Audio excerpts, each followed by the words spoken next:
فيه ميتا فكرهتموه واتقوا الله إن الله تواب رحيم يا أيها الناس إنا خلقناكم من ذكر وأنثى وخلقناكم شعوبا وجعلناكم شعوبا وقبائل لتعارفوا إن أكرمكم عند الله أتقاكم إن الله عليم خبير قالت الأعراب آمنا قل لم تؤمنوا ولكن قولوا أسلمنا ولما يدخل الإيمان في قلوبكم وإن تطيعوا الله ورسوله لا يلدكم من أعمالكم شيئا إن الله غفور رحيم إنما المؤمنون الذين آمنوا بالله ورسوله ثم لم يرتابوا وجاهدوا بأموالهم وأنفسهم في سبيل الله أولئك هم الصادقون قل أتعلمون الله بدينكم والله يعلم ما في السماوات وما في الأرض والله بكل شيء عليم يمنون عليك أن أسلموا قل لا تمنوا علي إسلامكم بل الله يمن عليكم أن هداكم للإيمان إن كنتم صادقين إن الله يعلم غيب السماوات والأرض والله بصير بما تعملون صدق الله العظيم. میرے خیال ترجمے کی ضرورت نہیں ہے سنانا. اچھا کر دو تو کر شو ایک بار اچھا ہے. چلو میں پڑھوں. نا ترجمہ اچھا. جی. اللہ کے نام سے جو بے انتہا مہربان اور رحم فرمانے والا ہے. اے لوگوں جو ایمان لائے ہو اللہ اور اس کے رسول کے آگے پیش قدمی نہ کرو اور اللہ سے ڈرو. اللہ سب کچھ جاننے اور سننے والا ہے. اے لوگوں جو ایمان لائے ہو اپنی آواز نبی کی آواز سے نبی صلی اللہ علیہ وسلم کی آواز سے بلند نہ کرو اور نبی کے ساتھ اونچی آواز میں بات نہ کرو اور نہ نبی کے ساتھ اونچی آواز میں بات کرو جس طرح تم آپس میں ایک دوسرے سے کرتے ہو. کہیں ایسا نہ ہو کہ تمہارا کیا کرایا سب غارت ہو جائے اور تمہیں خبر بھی نہ ہو. جو لوگ رسول صلی اللہ علیہ وسلم خدا کے حضور بات کرتے ہوئے اپنی آواز پست رکھتے ہیں وہ در حقیقت وہی لوگ ہیں جن کے دلوں کو اللہ نے تقوی کے لیے جانچ لیا ہے اور ان کے لیے مغفرت اور اجر عظیم ہے. اے نبی جو لوگ تمہیں حجروں کے باہر سے پکارتے ہیں ان میں سے اکثر بے عقل ہیں. اگر وہ تمہارے برآمد ہونے تک صبر کرتے تو انہی کے لیے بہتر تھا. اللہ درگزر کرنے والا اور رحیم ہے. اے لوگوں جو ایمان لائے ہو اگر کوئی فاسق تمہارے پاس کوئی خبر لے کر آئے تو تحقیق کر لیا کرو. کہیں ایسا نہ ہو کہ تم کسی گروہ کو نادانستہ نقصان پہنچا بیٹھو اور پھر اپنے کیے پر پشیمان ہو. خوب جان رکھو کہ تمہارے درمیان اللہ کا رسول موجود ہے. اگر وہ بہت سے معاملات میں تمہاری بات مان لیا کرے تو تم خود ہی مشکلات میں مبتلا ہو جاؤ. مگر اللہ نے تم کو ایمان کی محبت دی ہے اور اس کو تمہارے لیے دل پسند بنا دیا اور کفر و فسق اور نافرمانی سے تم کو متنفر کر دیا. ایسے ہی لوگ اللہ کے فضل و احسان سے راست رو ہیں اور اللہ علیم و حکیم ہے. اور اگر اہل ایمان میں سے دو گروہ آپس میں لڑ جائیں تو ان کے درمیان صلح کراؤ. پھر اگر ان میں سے ایک گروہ دوسرے گروہ پر زیادتی کرے تو زیادتی کرنے والے سے لڑو یہاں تک کہ وہ اللہ کے حکم کی طرف پلٹ آئے. پھر اگر وہ پلٹ آئے تو ان کے درمیان عدل کے ساتھ صلح کرا دو اور انصاف کرو. اللہ انصاف کرنے والوں کو پسند کرتا ہے. مومن تو ایک دوسرے کے بھائی ہیں لہٰذا اپنے بھائیوں کے درمیان تعلقات کو درست کرو اور اللہ سے ڈرو. امید ہے کہ تم پر رحم کیا جائے گا. اے لوگوں جو ایمان لائے ہو نہ مرد دوسرے مردوں کا مذاق اڑائیں ہو سکتا ہے کہ وہ ان سے بہتر ہوں اور نہ عورتیں دوسری عورتوں کا مذاق اڑائیں ہو سکتا ہے کہ وہ ان سے بہتر ہوں. آپس میں ایک دوسرے پر تان نہ کرو اور نہ ایک دوسرے کو برے القاب سے یاد کرو. ایمان لانے کے بعد فسق میں نام پیدا کرنا بہت برا ہے. جو لوگ اس روش سے باز نہ آئیں وہ ظالم ہیں. اے لوگوں جو ایمان لائے ہو بہت گمان کرنے سے پرہیز کرو کہ بعض گمان گناہ ہوتے ہیں.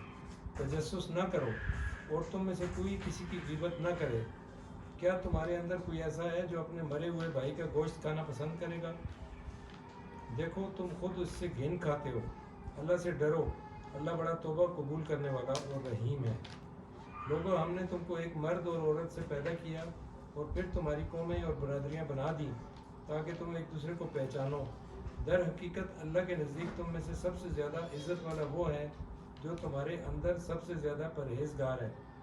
یقیناً اللہ سب کچھ جاننے والا اور باخبر ہے۔ یہ بدوی کہتے ہیں کہ ہم ایمان لائے ہیں، ان سے کہو تم ایمان نہیں لائے بلکہ یوں کہو کہ ہم مطیع ہو گئے ہیں، ایمان ابھی تمہارے دلوں میں داخل نہیں ہوا۔ اگر تم اللہ اور اس کے رسول کی فرمانبرداری اختیار کر لو تو وہ تمہارے اعمال کے اجر میں کوئی کمی نہ کرے گا، یقیناً اللہ بڑا درگزر کرنے والا اور رحیم ہے۔ حقیقت میں تو مومن وہ ہیں جو اللہ اور اس کے رسول پر ایمان لائے، پھر انہوں نے کوئی شک نہ کیا اور اپنی جانوں اور مالوں سے اللہ کی راہ میں جہاد کیا، وہی سچے لوگ ہیں۔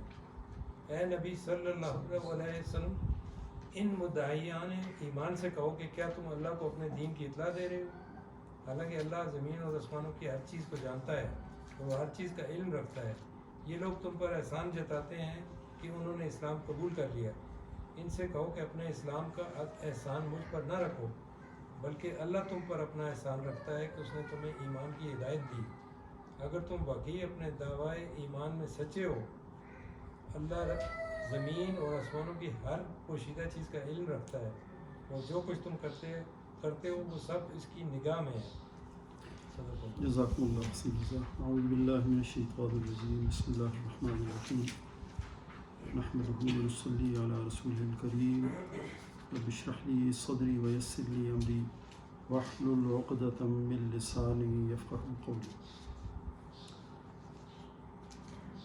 حاضرین کرام، قرآن پاک کے جتنے سورہ ہیں یا جتنے جزیات ہیں، ہمیں یہ بخوبی پتہ ہے، بہت دفعہ ہم سن چکے کہ یہ ایک دفعہ میں ان کا نزول نہیں ہوا۔ اب ایک کسی خاص صورتحال کے تحت آیات نازل ہوئیں اور پھر فوری طور پہ آپ صلی اللہ علیہ وسلم نے مسلمانوں تک وہ پیغام پہنچایا اور مسلمانوں نے اپنی طرف سے بھرپور طریقے سے اس پہ عمل شروع کیا، اور حضور علیہ الصلوۃ والسلام نے اپنی رحلت سے پہلے ہی اب ترتیب نزولی کو بدل کے، تو ابھی جو ہمارے پاس قرآن ہے اس کو اس ترتیب کے ساتھ جو بعد کے آنے والے لوگوں کے لیے تھا وہ مرتب کر کے چھوڑا، تاکہ چونکہ یہ کتاب، یہ مقدس کتاب قیامت تک رہنے والی کتاب ہے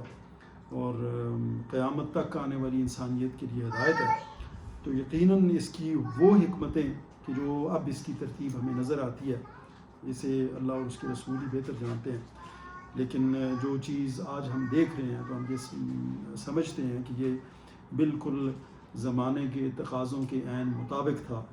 اور جب ہم ان آیات کے ترجمے کی کوشش کرتے ہیں یا ان کی تفاسیر یا اس بیان میں جانے کی کوشش کرتے ہیں، ہم تو چلیں علماء کا کیا ہوا کام اس کو دہراتے ہیں، تو علماء نے جب یہ کام کیا تو وہ پھر ان کی یہ کوشش ہوتی ہے کہ وہ اس خاص صورتحال کا بھی ذکر کریں کہ جس صورتحال، جس خاص سچویشن میں وہ آیات جو ہیں وہ نازل ہوئی تھی۔ اس کی اپنی ایک اہمیت ہے۔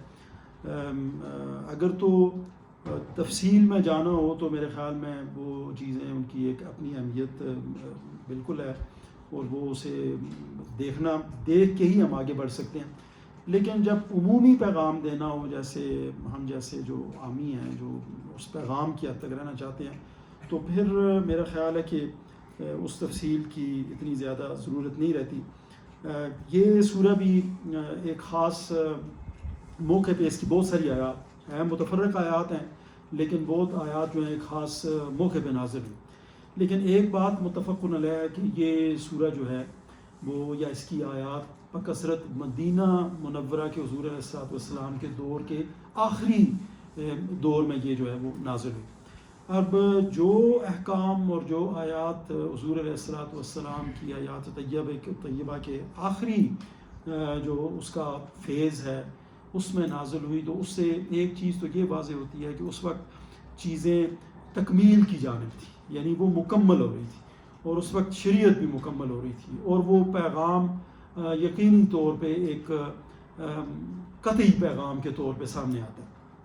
تو یہ سورہ جو ہے اس میں اگر اسے ہم مجموعی طور پہ دیکھیں، ویسے تو ضمنی چیزیں بہت سی ہیں، تو مجموعی طور پہ اگر اسے دیکھا جائے تو اس میں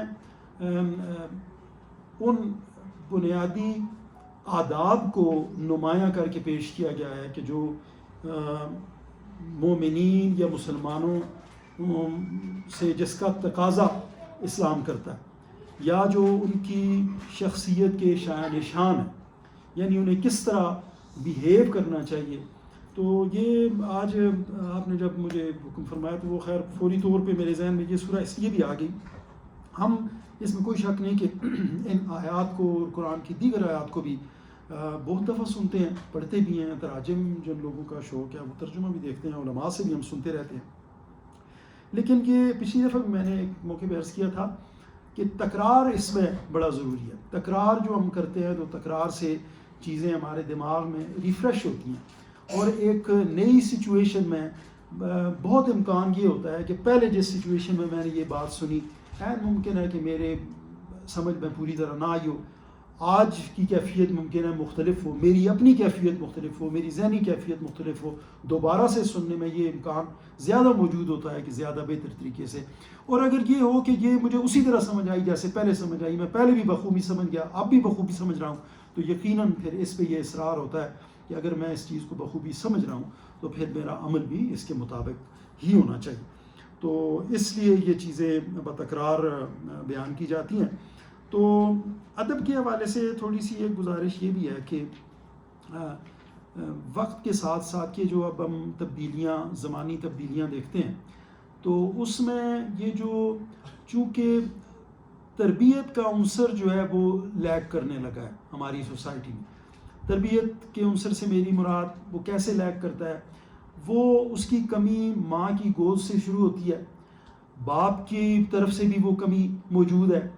جس زمانے میں ہم بچے تھے تو میرے خیال میں سچویشن بہت بہتر تھی، ہم مساجد میں جاتے تھے، مجھے اپنے قاری صاحب یاد آتے ہیں تو میں حیران ہوتا ہوں کہ اس دور کے جو قاری تھے ان سے جو کچھ ہم نے اس وقت سیکھا عام مسجد میں اب ظاہر ہے باقاعدہ اس طرح کا یعنی دین کا طالب علم نہیں تھا، مسجد میں جیسے سارے بچے جاتے ہیں، لیکن جو قرأت ان سے ہم نے پڑھی، جو دعائیں مسنون انہوں نے ہمیں سکھائیں، اور بہت ساری چیزیں وہ آج تک ہمارے ساتھ ہیں۔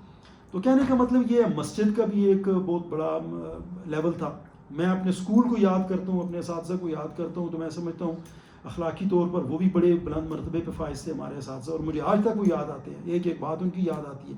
اور میں اب کے اسکول کو دیکھتا ہوں، اب کی جامعات کو دیکھتا ہوں، ہم خود یونیورسٹی میں رہے ہیں، یونیورسٹی کے اپنے اساتذہ کو میں اب بھی یاد کرتا ہوں، اور ان کا کردار ہمارے سامنے ایسا ہے کہ ہم انہیں کوشش کرتے کہ ہم ان کی طرح بن جائیں، جبکہ آج میرے خیال میں یہ چیز اور یہ بڑی فکر مندی والی بات ہے، اور اس پہ ہمیں ضرور غور کرنا چاہیے کہ ترجیحات جو ہیں وہ بدل گئی، اب ہماری ترجیح مختلف ہو گئی ہے، اس لیے یہ چیز غیر ارادی طور پہ، میں یہ تو نہیں کہوں گا کہ ہم جان بوجھ کے ایسا کر رہے ہیں، لیکن غیر ارادی طور پہ یہ چیز نظر انداز ہو رہی ہے۔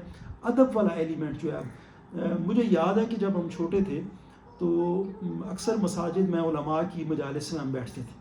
مجھے اپنا اسکول کا وقت یاد ہے کہ علماء بھی اس زمانے میں یہ تھا کہ جمعے کی نماز کے بعد ویسے بھی وہ ایک نشست کرتے تھے، بیٹھ جاتے، اور لوگ بھی بیٹھ جاتے، کوئی نہ کوئی بات شروع ہو جاتی، تو ایک بڑا مؤدب قسم کا ماحول ہوتا، بیٹھنے کا بھی ایک سلیقہ ہوتا، بڑے کیسے بیٹھتے، چھوٹے کیسے بیٹھتے، بات کیسے ہوتی، مخاطب کیسے کرنا ہے، پھر جو عالم اسکالر جو سامنے بیٹھے ہوتے وہ بھی بڑے ایک اچھے انداز میں، مشفقانہ انداز میں وہ بات کر رہے ہوتے۔ مجھے مقامی طور پہ اور ادھر ادھر شہروں میں بھی میرا ایک شوق تھا، اور مجھے بہت دفعہ یہ جو تصوف والے حضرات ہیں، یعنی عرف عام میں ہم پیر آپ کہہ لیں، ان کی مجالس میں بھی جانے کا اتفاق ہوا، میں نے وہاں بھی بہت بھرپور طریقے سے ادب دیکھا۔ اب یہ جو ادب ہے، میں یہ سمجھتا ہوں کہ یہ دین کا علم ہونا یہ ضروری اپنی جگہ اس کی بہت اہمیت ہے، ظاہر ہے اس کے بغیر تو ہم ان راستوں پہ چلنا ہی ہمارے لیے محال ہوگا، لیکن اس کے ساتھ جو ادب والا عنصر ہے یہ اگر نہ ہو تو میں یہ سمجھتا ہوں کہ اس میں اس کی تاثیر جو ہے وہ نہیں ہوگی جو ایک ادب کے ساتھ اصول علم اور دین کا علم حاصل کرنے والوں میں ہوگی. وہ آج کل تو اسکولوں میں یہ عبارتیں نہیں ہیں. جس زمانے میں ہم پڑھتے تھے تو اسکولوں کی دیواروں پہ یا وہ مین گیٹ پہ یہ لکھا ہوتا تھا کہ با ادب با نصیب اور بے ادب بے نصیب. یہ میرا نہیں خیال کہ آج کل کے اسکولوں میں بچوں میں کسی کو یہ بتایا بھی جاتا کہ ادب کیا, بلکہ بچوں کو ہم نے یعنی وہ ایکسپریشن آف تھاٹ کے اس میں کہ جی آپ اپنی رائے کا اظہار کریں بے خوفی سے, وہ اچھی بات ہے, لیکن اس کا بھی ایک طریقہ موجود ہے. ہم اس طریقے کو نہیں چھوڑ سکتے. یعنی آزادی رائے جو ہے, وہ اظہار رائے کی آزادی جو ہے وہ اپنی جگہ ضرور ہے, لیکن اس میں جو ادب والا ایلیمنٹ میں یہ سمجھتا ہوں, اور یہ خاص سچویشن جس میں یہ واقعہ پیش آیا, میں یہ سمجھتا ہوں کہ اگر یہ غیر اہم ہوتا تو اللہ پاک اسے نظر انداز بھی کر سکتے تھے. وہ اگر لوگ آئے ہیں اور وہ ویسے بھی گنوار تھے, وہ بدو تھے, کوئی اتنے سمجھدار بھی نہیں تھے, لیکن اللہ پاک نے اس کا نوٹس لیا اور اسے ہائی لائٹ کیا تاکہ آئندہ کے لوگ بھی اسے فالو کریں. اور اس میں یہ جو پہلی چند آیات ہیں ان میں اللہ نے وہ ادب سکھایا جو مومنین کو اللہ اور اس کے رسول کے معاملے میں ملحوظ رکھنا چاہیے. اور اس کے بعد پھر ایک اور بات آ گئی کہ جی آپ کے پاس اگر کوئی خبر آتی ہے تو پھر آپ کا رویہ کیا ہونا چاہیے. کیا یہ رویہ درست ہوگا کہ جو ہی خبر آئے آپ اسے من و عن تسلیم کر لیں اور پھر اس کے مطابق اپنا ایکشن جو ہے یا ری ایکشن ظاہر کریں, یا یہ درست ہوگا کہ آپ پہلے یہ تحقیق کر لیں کہ آیا خبر درست بھی ہے کہ نہیں. اور یہ آج کے اس دور میں اس کی اہمیت اور بھی بڑھ گئی ہے جب کہ خبریں بہت تیزی کے ساتھ لوگوں تک پہنچتی ہے اور یہ باقاعدہ طور پہ ایک اسپیشلائزیشن بن گئی ہے. اب آپ دیکھ رہے ہیں, پہلے تو چلیں ہم دیکھتے تھے اخبارات تھے, رسائل تھے, جرائد تھے, کسی حد تک محدود پیمانے پہ ٹی وی تھا. اب تو میرے خیال میں ٹی وی کا بھی چینلز کا بھی کوئی حساب نہیں. پھر سوشل میڈیا ٹائپ ایک لفظ آ گیا ہے, میں بھی خبر دے رہا ہوں, دوسرا بھی خبر دے رہا ہے, ہر کوئی ریسیو کر رہا ہے, اور نہ چاہتے ہوئے بھی خبریں آ جا رہی ہیں. تو وہ ایک خاص سچویشن ہے. تو اس میں میرے خیال میں کہ یہ ایک بہت بڑی رہنمائی ہے. اور پھر ایک اور یہ بیسیکلی وہ چیزیں ہیں کہ جو ہم روزمرہ ان سے ہمیں ان کا سامنا بھی کرنا پڑتا ہے اور ہم اس کا مشاہدہ بھی کر رہے ہوتے ہیں. اس لیے میں کہتا ہوں کہ ان چیزوں کو ایک دفعہ پھر اس کی تجدید کرتے ہوئے ہمیں دیکھ لینا چاہیے کہ ہمارا رویہ اس میں یا مسلمانوں کا, مومنین کا رویہ کیا ہونا چاہیے. پھر یہ بتایا گیا کہ کچھ آیات آگے آتی ہیں کہ یہ امکان بھی موجود ہے. بہت دفعہ ہوا, حضور علیہ الصلوۃ والسلام کے دور میں بھی ہوتا تھا, آپ کے امیجیٹ بعد کے زمانے میں بھی ہوا, اور آج تک یہ چیز ہے. اور یہ شاید انسان کی فطرت میں اللہ نے یہ چیز رکھی ہے, چونکہ خیر اور شر کے دونوں جذبے اللہ نے انسان میں رکھے ہیں, تو لہٰذا یہ اچھے اور برے عمل دونوں سے سرزاد ہوں گے. اور یہ جو لڑائی والا عمل ہے اس کا امکان جو ہے اسے آپ خارج از امکان قرار نہیں دے سکتے. یہ ہو سکتا ہے, لیکن اس میں اس چیز کا تعین پھر بڑا ضروری ہوگا کہ ہم ایک تیسرے فریق کے طور پہ ہمارا رویہ کیا ہونا چاہیے. کیا ہمیں ادھر خاموش رہنا چاہیے یا ویسے ہی کسی ایک کے ساتھ ہمیں فیور کر لینا چاہیے کیونکہ وہ ہمارا اپنا ہے, رشتہ دار ہے, دوست ہے, خونی, یا میرا کوئی اور مفاد اس سے وابستہ ہے. یا ہمیں اس چیز کا تعین کرنا ہوگا کہ یہ دیکھنا ہوگا کہ اس میں حق پہ کون ہے, کس کا ویو پوائنٹ کیا وہ درست ہے اور کون غلطی پہ ہے. پھر ادھر کیا ہمیں خاموشی اختیار کر لینی چاہیے یا جو غلطی پہ ہے اس کے مقابلے میں جو حق پہ ہے اس کا ساتھ ہمیں دے دینا چاہیے. تو یہ ہے. اور پھر اس کے بعد ایک اور بڑا اہم قسم کا موضوع آتا ہے جو آج 1400 سال بعد بھی میں سمجھتا ہوں کہ بالکل اسی طرح اسی شد و مت کے ساتھ ہماری سوسائٹی میں یہ چند برائیوں کا اللہ پاک نے بالکل الگ الگ کر کے تعین کیا, انہیں بیان کیا اور بالکل الگ کر کے, اور خاص طور پہ یہ بتایا کہ یہ برائیاں ہیں اور یہ بالکل غلط ہے, یہ حرام عمل ہے, یہ ایک مومن کے شایان نشان نہیں ہو سکتا, اسے نہیں کرنا چاہیے. اور بظاہر یہ دیکھتے ہوئے یہ کوئی اتنی بڑی برائی نہیں لگتی, اور خاص طور پہ اس دور میں اس لیے بھی بڑی برائی نہیں لگتی کہ یہ اتنی عام ہو چکی ہے, اس کا استعمال اتنا عام ہے. مثال کے طور پہ یہ مذاق اڑانا، مطلب یہ تو اب باقاعدہ فن بھی بن گیا ہے، مذاق جو آپ مزاح اور وہ تضحیک، اس میں اب امتیاز کرنے سے ہم رہ گئے ہیں، اور یہ ایک مکس اپ ہو کے رہ گیا ہے. اور طعن کرنا اور لوگوں کے نام رکھنا، آپ نے دیکھا ہوگا کہ یہ بہت عام ہے ہماری سوسائٹی میں.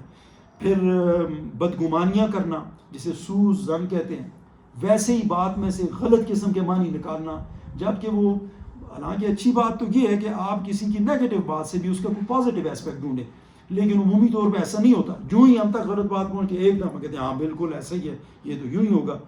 پھر دوسروں کی کھوج کرید کرنا، یہ بھی اس لیے ہے ویسے کہ ہماری سوسائٹی میں زیادہ میرے خیال میں اس لیے ہے، جن تھوڑی بہت سوسائٹیز کو میں نے ادھر ادھر دیکھا ہے، تو یہ شاید فراغت کا ایک میرے خیال میں وہ ایک فیکٹر ہے جو اس میں کار فرما ہے کہ ہمارے پاس کیونکہ کرنے کو کام نہیں ہوتا تو پھر ہم دوسروں کے پیچھے لگتے ہیں. کرنے کو کام ہو تو فرصت ہی نہیں ہوتی، کون کسی کے پیچھے کسی کے بارے میں خیال کرے گا. چونکہ ہم فارغ ہیں، آپ دیکھیں ویسے بھی دیکھیں گلی محلوں میں دیکھیں راستوں میں دیکھیں ویسے ہی لوگ بیٹھے ہوں گے. وہ ایک دفعہ مجھے یاد میں ہم اوپر کے کہیں نارتھ میں بھی کوہستان ایریا سے ہم گزرے تو سڑکوں کے کنارے میں باقاعدہ یہ تمام سے مردوں کو بوڑھوں کو میں نے بیٹھے ہوئے دیکھا. خواتین تو نہیں تھی اس علاقے میں، مرد بیٹھے ہوئے اور کوئی کام نہیں. جو گاڑی گزرتی ہے کار گزرتی ہے اسے ادھر سے آگے تک جہاں تک وہ آنکھوں سے اوجھل نہیں ہوتی اسے دیکھ رہے ہیں اور ویسے بیٹھے ہوئے کوئی کام نہیں. لیکن جن لوگوں کے پاس کام ہے، جن کے پاس وہ انہوں نے اپنے اوقات کے تعین ایسے کیے ہوئے ہیں، میرے خیال میں ان کے لیے کم وقت ہوگا. ایسا نہیں ہے کہ ان کے یہاں یہ چیزیں نہیں ہوں گی، لیکن میرے خیال میں اس شدت سے نہیں ہوں گی. اور یہ بہت ہی اہم قسم کا ایک اس سورہ کا کمپوننٹ ہے. میرے خیال میں ہمیں اسے بھی اس لیے دیکھ لینا چاہیے کہ یہ ایک چیز آپ کی جی آج کل کا جو آج کل کے حوالے سے بات کرتے ہیں، جی جی اگر آپ کے پاس کوئی میسج آتا ہے واٹس ایپ پہ جی جی بغیر تحقیق کیے ہوئے اس کو آگے نہ بالکل ایسا ہی ہے. وہ اس میں بڑا کلیئرٹی کے ساتھ ہے. آیا میں بھی ایسی ہی چیز ہے، وہی ہم تھوڑا سا اس پہ بات کر بھی لیں گے. بالکل ایسا ہی ہے. وہ تو میں ابھی ایک ویڈیو ہے وہ کسی سوشل میڈیا پلیٹ فارم پہ ہمارے پاس آ گیا اور وہ پراپر ایک نیوز چینل میں بیٹھا ہوا ایک بندہ ایک بات کر رہا ہے. اب نیوز چینل آلریڈی ایک ویلڈ پلیٹ فارم ہے. اگر نیوز چینل سے کوئی چیز اگر آن ایئر آ رہی ہے تو اٹ مینس اٹس اتھینٹیکیٹڈ. اس کو اگر ہم آگے فارورڈ کر دیتے ہیں، اپنے اسٹیٹس پہ ڈالتے ہیں، کسی بندے سے ہم شیئر کرتے ہیں تو it means it's confirm, it's valid. ہم اسے کر سکتے ہیں، یہ نہیں کر سکتے. ٹھیک ہے آپ کی بات. اب میں نے ایک چینل بنائی ہوئی ہے سر اور آپ نے بنائی ہوئی ہے، انہوں نے بنائی ہوئی ہے، لیکن اس میں ہر ایک اپنا ایک مطلب ایک نقطۂ نظر ہے نا، آپ اسی کو پروموٹ کرتے ہیں نا. اتھینٹک تو نہیں ہو سکتا وہ. نظریہ ایک الگ چیز ہے. نہیں مثلا نظریہ کی نہیں، خبر کی بات کرتا ہوں. خبر میں بھی دیکھیں نا، اگر آپ جیسے آج کل کی سیاست زیادہ آج کل ان ہے نا، پہلے لوگ ڈرامے دیکھتے تھے جو نیچرل ڈرامے ہوتے تھے، گاؤں دکھاتے تھے یہ وہ نا. آج کل تو ڈراموں میں گاڑیاں بڑے بڑے فیشن اور یہ ہے نا. لیکن آپ کا سیاسی تقسیم بہت زیادہ ہوگی نا اس وجہ سے. کوئی نواز شریف کی طرف ہے تو کوئی ادھر ہے، کوئی عمران کی طرف. کوئی وہ ہر ایک بندہ جو پرو عمران ہے یا پرو نواز ہے یا پرو دوسری اسلامی جماعت ہے، تو وہ اپنا ہی نظریہ اسی حوالے سے اسی آنکھ سے اسی آنکھ سے دیکھتے ہیں. میں اس کانٹیکس میں بات نہیں کر رہا ہوں، سیاست سے الگ ہوتا ہے. ہمارا ایک گروپ ہے جس میں آپ بھی گال ہم لوگ سارے جتنے میکسیمم لوگ یہاں بیٹھے ہیں ایڈ ہی ہوں گے. اس میں پچھلے دن ایک ویڈیو آئی تھی ڈاکٹر عادل غالباً ان کا کوئی نام تھا، ان کا ایک سروس آیا ویڈیو آئی تھی جس میں انہوں نے برملا تنقید کی تھی یہ پیر خانے جو ہیں ان کے اوپر. اور مطلب انہوں نے ایک کانٹیکس دیا تھا جی بدل سید آزاد چلے وہ مدینہ سے ان کا جو ہے ایک ریفرنس انہوں نے مطلب اٹھایا اور انہوں نے کہا کہ وہاں پہ کوئی پیر خانہ نظر نہیں آ رہا. پھر انہوں نے کہا کہ یہاں پہ جو حالات مطلب وہ ویڈیو میں نے دیکھی ٹھیک ہے تھرولی مطلب اس کا. پھر اس نے جا کے کانٹیکس جوڑا جی جو رانی پور والا واقعہ ہوا پیر سید اسد شاہ کے ساتھ، انہوں نے ایک بڑا ڈیٹیل جو ہے اس میں ساری بات بھی کی تھی. اب وہ بیسیکلی ایک نیوز چینل میں بیٹھے ہوئے ہیں، ایک اینکر کو انٹرویو دے رہے ہیں، اس میں ساری اپنی بات کر رہے ہیں. ڈیٹیل میں اگر دیکھوں تو انہوں نے جو بات کی ہے مجھے ان کے اوپر ویلڈ نہیں بھی لگی. کیوں؟ شاید تو یا پھر جو ہے انہوں نے بے سادات کی تاریخ نہیں پڑھی. کیوں؟ وہ تو اس ساتھ آئے تھے، عباسی سلطنت آئی تھی تو انہیں بے دخل کیا گیا تھا. چلو ٹھیک ہے، وہ پھر سندھ میں آیا اور اسلام برصغیر کے اندر پھیلا ہی سندھ سے ٹھیک ہے. انہوں نے پھر سندھ کے سادات کے اوپر برملا تنقید کی regardless of pointing any one. انہوں نے سب کو ایک ہی دائرے میں رکھ کے نچوڑ کے رکھ دیا. مطلب اب اس طرح کی چیزیں اب اس میں جب ڈیٹیل ہے جتنی مرضی ہے پھر جاؤ انسان چلتا جاتا ہے. بس اس میں اتحاد یہ کہ اختلافی باتوں کو سے اجتناب کیا جائے. وہ ایک ویڈیو ہے نا، میں کسی کو شیئر کرتا ہوں تو میں video on the holy share جو کروں گا. مثبت باتیں ہیں پروڈکٹیو باتیں ہیں ان کی تشہیر کرنی چاہیے. اچھا چلیں تھوڑا سا ہم اسے آگے لے کے چلتے ہیں. یہ امپورٹنٹ ہے. میں اس پہ چھوٹا سا کمنٹ کر کے پھر آگے چلتا ہوں کہ دیکھیں اس طرح کی کوئی بھی خبر اس طرح کی نہیں، ویسے بھی ایون آج کے اس دور میں سمجھتا ہوں کہ بہت حد تک درست خبر بھی ہو تو بھی شیئر کرنے میں احتیاط ہی کرنی چاہیے. خبروں کی اتنی بھرمار ہے، اور میرا نہیں خیال کہ یہ جو ہم صحیح خبر بھی شیئر کر رہے ہوتے ہیں اگلے کے پاس اتنا، مجھے تو بہت دفعہ ڈیلیٹ کرنے میں اتنا وقت لگ جاتا ہے کہ میں حیران ہوں کہ پڑھنا تو دور کی بات. لہٰذا میں نہیں سمجھتا کہ یہ بھی کوئی بڑی خدمت ہے اس حوالے سے. اتھینٹک بھی ہو تو بھی نہ کریں. بڑے سورسز لوگوں کے پاس موجود ہیں، ہر کوئی جس کا اشتیاق ہے وہ اپنے طور پہ بے پناہ قسم کی چیزیں موجود ہیں اور وہ میرے خیال میں کر سکتا ہے. اچھا، اس میں سورہ میں ایک اگلی امپورٹنٹ بات یہ بھی میں سمجھتا ہوں کہ مجھے ایسے لگتا ہے کہ جیسے یہ آج کے دور میں ہو، لیکن میں اس کو تھوڑا سا سائنس کی روشنی میں بھی اس پہ بات کروں گا، جس سے میں یہ سمجھتا ہوں کہ جب سے انسان بنا اور تب سے میرے خیال میں یہ چیزیں موجود ہیں جو ہماری معلوم تاریخ ہے اس میں تو کم از کم یہ ہیں، اور وہ ہے قومی اور نسلی امتیاز اور تفاخر والا کانسیپٹ. اسلام نے جس چیز کو ناپسند کیا ہے، ایک چیز کو تو انہوں نے خود اس کو ایکنالج کیا ہے اور اس کی تصدیق ہے، وہ یہ کہ یہ قبیلے اور قومیں تو موجود ہیں، بلکہ اسلام یہ کہتا ہے یہ تو ہم نے خود بنائے. لیکن کیوں بنائے ہیں؟ یہ شناخت کے لیے، ایک آئیڈینٹیفیکیشن. اس کی مثال میں آپ کو یوں دیتا ہوں کہ یہ دیکھیں اب دنیا میں مختلف قومیں آپ دیکھیں نا، افریقن اس کو آپ دیکھ لیں، وہ ایک طرح کی آپ کو نظر آئیں گے، اور یہ چائنیز اور ایشینز جو نیشنز ہیں، جیپنیز اور تھائی، انڈونیشینز، یہ سارے ایک ٹائپ کے. آپ ان کی فیچرز دیکھیں تو آپ کو ایک طرح کے لگیں. یورپ کے لوگوں کا ایک کمپلیکشن، آپ رنگ دیکھیں، سارے وضع دیکھیں، وہ ایک طرح کے لگیں، ایک شناخت ہے. اب یہ بھی کہا جا سکتا ہے کہ یہ تو میں کلر کی بات کروں، آپ یہ دیکھیں کہ ہم میں سے ہر ایک دوسرے سے مختلف ہے. یعنی ہم میں سے کوئی بھی اپنے والدین سے بھی 100% مشابہت نہیں رکھتا. یعنی کسی بچے کو دیکھ کے یہ تو کہا جا سکتا ہے کہ یہ لگتا ہے فلاں کا بیٹا ہے، لیکن یہ نہیں کہا جا سکتا بہت کم، وہ ویسے ہم مبالغاً کہہ دیتے ہیں اور بالکل اپنے باپ کی طرح ہے یا اپنی ماں کی طرح ہے یا فلانے کی طرح. وہ بالکل بہرحال پھر بھی نہیں ہوتا، اس میں ایک امتیاز موجود ہے اور اس میں حکمت ہے. یہ وہی حکمت ہے تاکہ وہ شناخت کا، وگرنہ آج کی سائنس تو یہ ممکن کر دیا ہے کہ ایک ہی قسم کی چیز سے آپ اسی طرح کی آپ سینکڑوں ہزاروں لاکھوں بنا سکتے، لیکن اس پہ عمل لارج اسکیل پہ اسی لیے نہیں ہو رہا کہ اسی چیز سے لوگ ڈر رہے ہیں کہ مثلا میرے نام کے آپ 1000 امجد بنا لیں تو یہ بہت مشکل ہو جائے گا 1000 امجد کو ایک ہی وقت میں ٹریٹ کرنا. مطلب کون سا امجد ان میں سے، آپ میری بات سمجھ رہے ہیں نا. تو یہ امتیاز تو یہ تو نیچرل ہے، یہ اللہ نے اس میں یہ حکمت رکھی ہے کہ خاندانوں کا بھی ایسی ہے، قوموں کا بھی ایسی ہے، درست ہے. لیکن اس بنیاد پہ یہ تصور ذہن میں آ جانا کہ ہم برتر ہیں، یہ درست کسی طور پہ بھی نہیں. اور اس پہ تو پہلی ضرب اللہ کے رسول صلی اللہ علیہ وسلم نے خود بھی لگائی ہے. اب اس میں جو ایک احترام والا ایلیمنٹ ہے، یعنی آپ صلی اللہ علیہ وسلم کا یہ کہنا کہ سب برابر ہے، لیکن اس کے باوجود آپ کی جو ایک شخصیت ہے، آپ کی ہستی ہے، یا آپ کے نسب کے جو لوگ ہیں، اب ان کا جو ایک احترام ہے وہ تو میرا خیال میں اس سے تو انکار کیا ہی نہیں جا سکتا، وہ اپنی جگہ درست ہے. لیکن وہ متعلقین جو ہیں، جو وہ خود ہیں، انہیں بہرحال یہ ذہن میں رکھنا ہوگا. وہ قول خاص طور پہ جو حضور علیہ الصلوۃ والسلام کا اپنا حضرت فاطمہ رضی اللہ تعالیٰ عنہ کے بارے میں بھی تھا. آپ صلی اللہ علیہ وسلم جب ان سے مخاطب تھے تو آپ نے کہا کہ آگے جو معاملہ ہے وہ ہر ایک کا اپنا ہے، آپ نے اپنے اعمال کے ساتھ آگے جانا. یعنی میری بیٹی ہونے کا بھی آپ کو فائدہ اس نہیں ہوگا، وہ آپ کا عمل آپ کے ساتھ کیا جائے. بالکل یہی کہ اگر تفاخر کی کوئی بات ہو سکتی ہے، امتیاز کی کوئی بات ہو سکتی ہے، یا کوئی قوم برتر ہو سکتی ہے، تو وہ اس بنیاد پہ یہ ہو سکتی ہے کہ ان کا عمل کیا ہے، وہ اخلاقی رویے ان کے کیا. اور یہ بھی اللہ نے کہہ دیا کہ یہ بھی کوئی ایسی چیز نہیں ہے کہ یہ بھی کسی چیز قوم کے اندر، کسی خاندان کے اندر، کسی خاص قبیلے کے اندر تواتر کے ساتھ، یعنی موروثیت میں یہ چلے. وہ ہم ایف اے میں تھے کہ پتہ نہیں میٹرک میں ہمارا ایک سبق ہوتا تھا، مجھے اب یاد نہیں ہے کہ اس کے مصنف کون ہے، حسب و نسب یہ سبق تھا.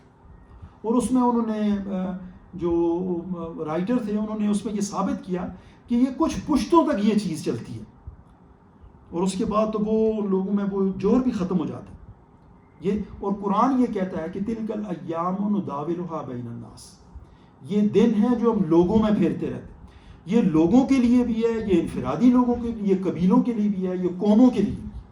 اور آپ نے دیکھا بہت سی قوموں کے نام تھے کسی زمانے میں، اب یونان آپ نے نام سنا ہوگا، ایک بہت ہی ترقی یافتہ قوم تھی کسی دور میں، آج یونان کا نام بھی شاید بہت سے بچوں کو آتا ہی نہیں ہوگا، پتہ بھی نہیں کہ یونان ملک کدھر۔ یہ جو یہ ہماری حضور علیہ السلام کے جو مقابل یہ کرسچن ریاست کو کون سی ہم کہتے تھے جی رومن امپائر۔ اب رومن امپائر ایک یعنی بہت بڑی امپائر تھی اسلام سے پہلے، تو جس طرح وہ ایک سپر پاور تھی۔ آج آپ رومن امپائر کو دیکھیں جو ریئل معنوں میں رومن امپائر ہے، تو وہ بالکل ویٹیکن سٹی کی حد تک محدود ہے، جہاں پہ پوپ صاحب بیٹھے ہوئے، اور وہ چند کلومیٹر میں ہے، وہ ختم ہوگی۔ بڑے بڑے ولندیزیوں کا نام ڈچ تھے، وہ کہاں سے چلے انڈونیشیا تک آئے، لوگوں کو انہوں نے وہ کیا، ختم ہو گئے۔ چائنیز کل تک 49 تک ہم انہیں کہتے تھے یہ بھی کوئی قوم ہے، سوتے رہتے ہیں، نشئی ہے، فلانے، انہوں نے کام شروع کیا، محنتیں شروع کی، اب دنیا پہ وہ لیڈ کر رہے ہیں۔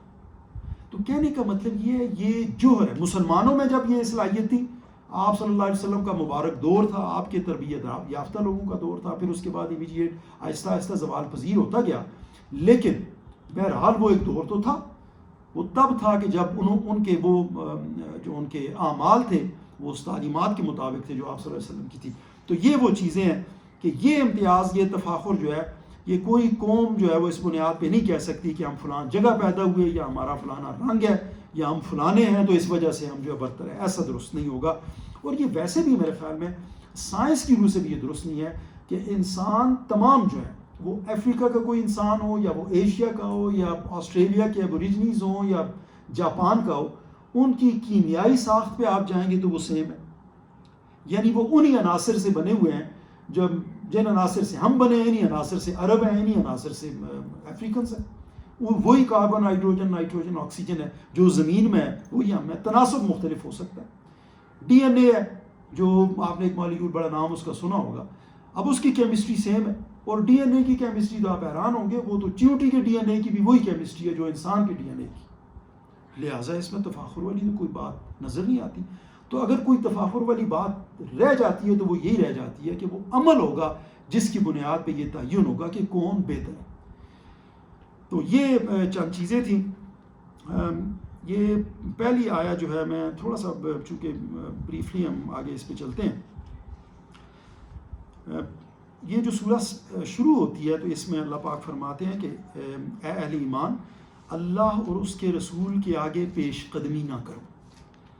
اب اس پیش قدمی سے مراد علماء دو طرح کی پیش قدمی، بنیادی طور پہ تو پیش قدمی سے مراد یہ ہے کہ آپ ان کے احکامات سے آگے نہ بڑھیں، یعنی جتنا حکم انہوں نے دیا ادھر تک خود کو محدود رکھیں، اس سے آگے نہ جائیں، بلکہ اس کی تعمیل میں آگے آگے چلیں۔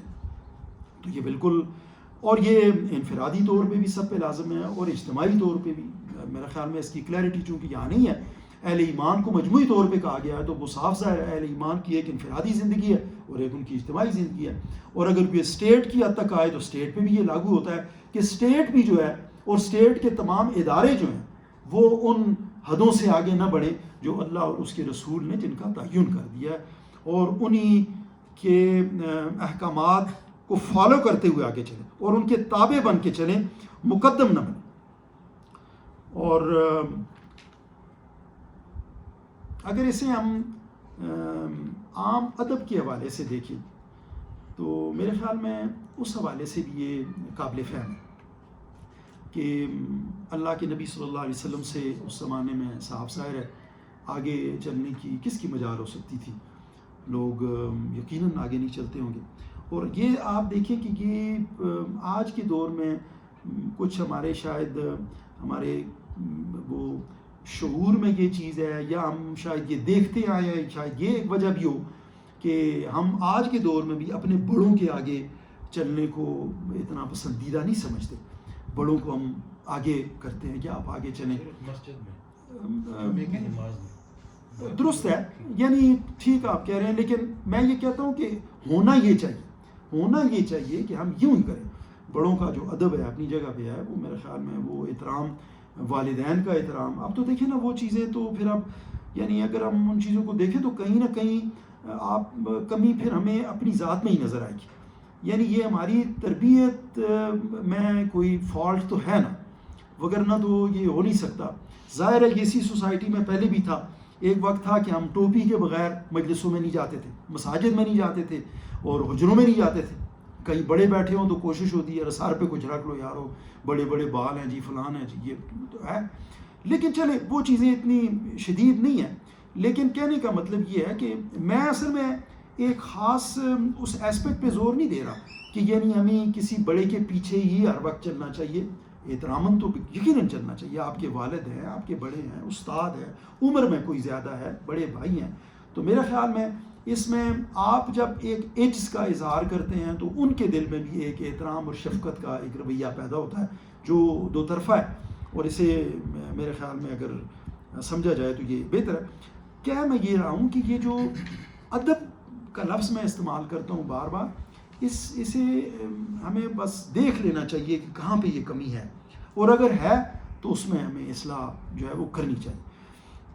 تو اس کے ساتھ جو دوسری اہم چیز اہل ایمان کو مخاطب کرتے ہوئے اللہ پاک فرماتے ہیں کہ اپنی آواز نبی کی آواز سے بلند نہ کرو اور نہ نبی کے ساتھ اونچی آواز سے بات کرو جس طرح تم آپس میں بات کرتے. اب یہ ایک خاص سچویشن کی بات تو ہے. اب ظاہر ہے یہ خاص موقع, اس کا اب ایک پورا قصہ ہے, وہ اب میں بیان یہاں پہ کرنا ضروری نہیں سمجھتا. لیکن ایک بات بڑی کلیئر ہو گئی کہ اہل ایمان کو یہ بتا دیا گیا کہ جب اللہ کے نبی سے بات ہوگی تو آپ یہ ذہن میں رکھ لیں کہ یہ کسی عام آدمی سے بات نہیں, یہ اللہ کے رسول, اللہ کے نبی سے بات ہے. اور یہ سمجھ لینا کہ وہ ہماری طرح ہی ہیں تو یہ بھی درست بات نہیں ہوگی, یہ فرق تو ہے. لہٰذا آپ کو یہ ادب, یہ لحاظ رکھنا ہوگا. یعنی آواز تک آپ اونچ نہیں کر سکتے. بہت سے لوگ جو مدینہ منورہ مسجد نبی میں انہوں نے وہ آیا دیکھی ہوگی, روضہ رسول پہ وہ آج کل لکھی ہوئی ہے, یا ایھا الذین آمنوا لا ترفعوا اصواتکم فوق صوت النبی, وہ آئے باقاعدہ انہوں نے لکھی ہے. تو اور نبی کے ساتھ اونچی آواز میں بات نہ کرنا, چونکہ وہ اس کا اللہ نے فرما دیا کہ یہ بالکل آپ ان کے ساتھ بات کرتے ہوئے یہ نہ سمجھو کہ جیسے آپ عام لوگوں کے ساتھ بات کر رہے ہو, بلکہ خطرہ یہ ہے, یہ خاص حضور علیہ السلام کے ساتھ ہے کہ ایسا نہ ہو کہ آپ کو خبر بھی نہ ہو اور آپ کے اعمال میں, مطلب کتنی بڑی بات ہے, مطلب یہ چھوٹی بات نہیں ہے کہ اللہ کے نبی کے سامنے بات کرتے ہوئے اونچی آواز کر لینا اور طرز تخاطب ایسا رکھنا جیسا کہ آپ عام لوگوں کے ساتھ رکھ رہے ہیں. وہ اس کا نتیجہ یہ ہو سکتا ہے, اللہ کہتے ہیں کہ ایسا نہ ہو کہ آپ کو پتہ بھی نہ ہو اور جو کچھ آپ نے کیا وہ سب کچھ غارت ہو جائے. بہت میں سمجھتا ہوں کہ محتاط, اور اس کو تھوڑا سا اگر اس کی تطبیق آج کے دور میں کی جائے تو وہ یوں ہو سکتی ہے کہ جب یہاں پہ ظاہر ہے اللہ کے رسول صلی اللہ علیہ وسلم مطلب جسمانی طور پہ تو ہم سمجھتے ہیں کہ موجود نہیں ہے, لیکن آپ کا ذکر خیر تو ہو رہا ہے. تو ہم جو ان کے ماننے والے ہیں, ان کے متبعین ہیں, تو ہمارے لیے کم از کم اتنا تو بنتا ہے کہ آپ کا ذکر خیر ہو تو اس میں احترام کا ایلیمنٹ, ہمارا بیٹھنا, ہمارا توجہ وہ ایسے ہی ہو کہ جیسے حضور علیہ السلام بیٹھے ہوں اور آپ ہم ان کا ذکر خیر ہو رہا ہے, تو یہ تصور تو کیا جا سکتا ہے. میرے خیال میں یہ بھی ایک اس کا جو کم از کم لیول ہے آج کے دور میں, یہ بھی ہے کہ ایسی مجالس جس میں ایسا ذکر ہو یا آپ کا نام لیا جائے تو کس احترام سے لیا جائے, کیا ادب اس میں ملوز خاطر رکھا جائے. تو دوسری صورت یہ ہے کہ جس سے یہ لگتا ہے کہ ادب کا ایک انداز یہ بھی ہے کہ آپ دھیمے لہجے میں بات کریں. یعنی نبی علیہ السلام کی مجلس میں تو ہے, لیکن اس میں درس یہ ہے کہ اونچی آواز میں بولنا کو شاید بہت پسندیدہ عمل نہیں ہے تا وقت کہ بہت زیادہ ضرورت ہو. اب میرے سامنے یہ مائک بھی ہے اور ہمارے بہت سارے, یہ ضمنی بات آ گئی ہے, میں اس میں بہت تنقید نہیں کر رہا, لیکن آپ کا بھی مشاہدہ ہوگا بہت سارے ایسے مقررین حضرات جو جب بیٹھتے ہیں اور دین کی بات کر رہے ہوتے ہیں اور یہ مائک بھی لگا ہوتا ہے اور وہ 10 اسپیکر کمرے میں بھی ہوتے ہیں, پھر اس میں بھی وہ جس شدت کے ساتھ جذبات میں آ کے وہ شور مچاتے ہیں, میں سمجھتا ہوں کہ یہ بھی کوئی میرے خیال میں درست رویہ نہیں ہے. اصل چیز تو بات پہنچانا ہے, اصل چیز تو یہ ہے کہ لوگوں تک ہماری بات مؤثر انداز میں پہنچ جائے اور وہ سمجھ جائے. تو باقی تو عمل کی توفیق تو پھر اللہ نے دینی ہے. تو یہ دوسری بات آ گئی جی. تقدم جو تھا وہ پہلا تھا اور اونچی آواز والا ذکر ہوا. پھر اللہ پاک یہ اونچی آواز والا حکم جو ہے یہ ان صحابہ کرام کو بڑے صحابہ کہا جا رہا کرام ہے کہ جو خود ہی بہت ہی بہت بڑے لوگ تھے جی, بڑے لوگ. میں وہ ذکر اس لیے نہیں کیا, میں نے کہا وہ پھر ذرا اور چیز آ جاتی ہے, ہمیں اس پہ فوکس نہیں کرنا چاہیے. ہم تو بس اس بات پہ فوکس کر رہے ہیں. اب وہ بات کریں گے تو پھر بات کچھ اور نکل جائے گی, تو ہمیں میرا خیال میں تو اچھا.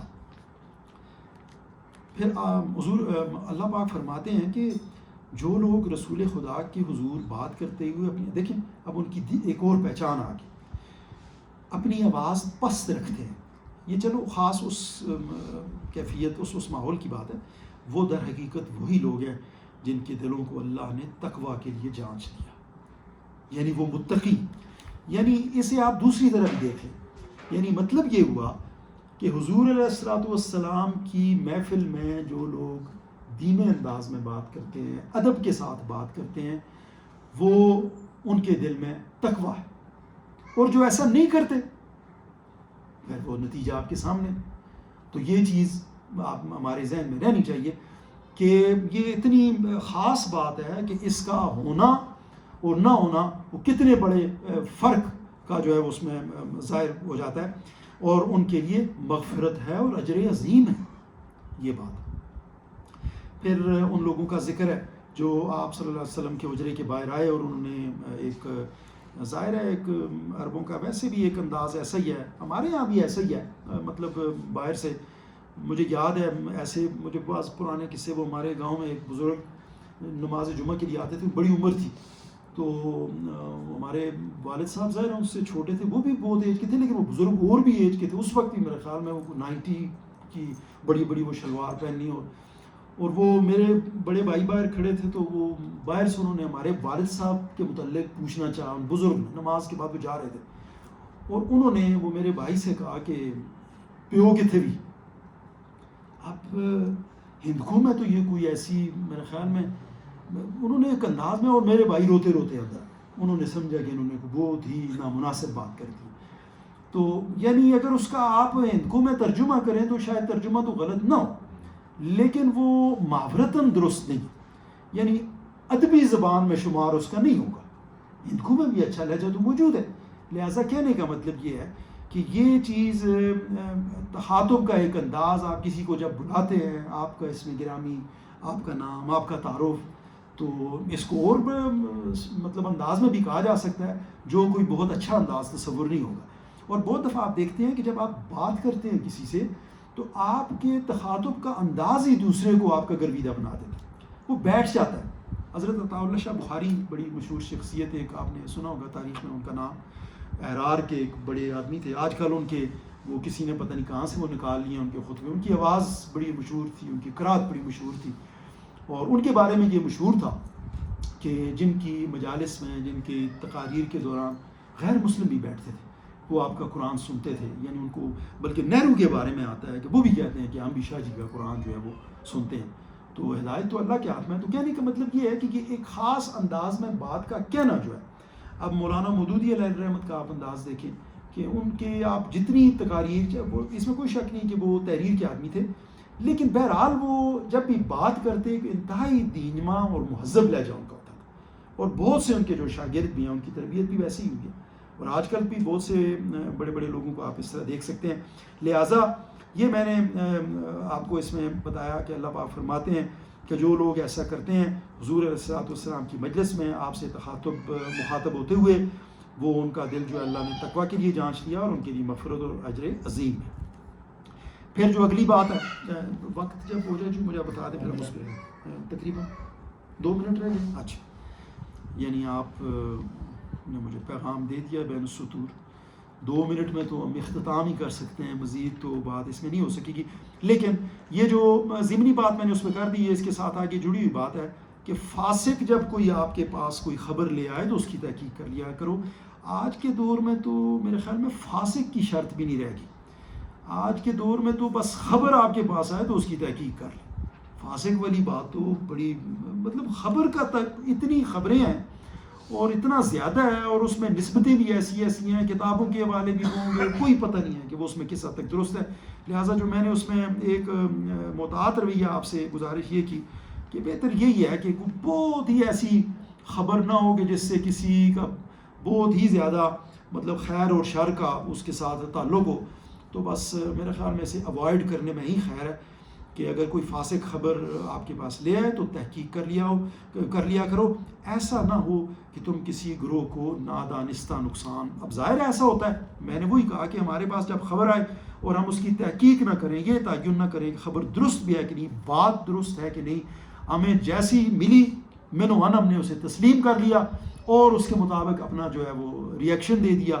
بعض دفعہ ہم اظہار بھی کر دیتے ہیں، بعد میں پتہ چلتا ہے، پھر وہ تردید آ رہی ہوتی ہے، وہ جیت میں نہیں، ہمیں نہیں پتہ تھا، فلان تھا.